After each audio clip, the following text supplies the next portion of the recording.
ఉడికించిన ఎగ్గుతో ఆమ్లెట్ ఎప్పుడైనా ట్రై చేశారా? చేయనట్లయితే ఒకసారి ఇలా ట్రై చేయండి. టేస్ట్ అయితే అదిరిపోతుంది. దీని కొరకు ముందుగా ఉడికించిన 2 ఎగ్స్ని తీసుకొని ఇలా ఎగ్ని రౌండ్గా కట్ చేసుకొని మధ్యలో ఉన్న ఎల్లో మిశ్రమాన్ని తీసి పక్కన పెట్టుకోవాలి. తర్వాత వైట్ ఎగ్ని సన్నగా తురుముకొని పక్కన పెట్టుకోవాలి.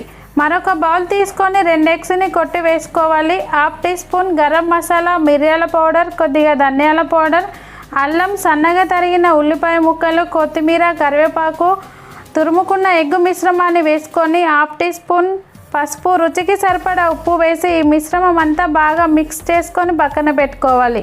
స్టవ్ పైన ప్యాన్ పెట్టుకొని 1 స్పూన్ ఆయిల్ వేసుకొని కలుపుకున్న మిశ్రమాన్ని పోసుకొని చిటికెడు కారం వేసుకొని ఆమ్లెట్ని రెండో వైపుకు వేసుకొని మరో 2 నిమిషాలు ఫ్రై చేసుకొని ఒక ప్లేట్లోకి తీసుకోవడమే. అన్నీ ఇలా వేసుకున్నట్లయితే ఎంతో టేస్టీగా ఉండే ఆమ్లెట్ రెడీ. తప్పకుండా ట్రై చేయండి, చాలా బాగుంటుంది.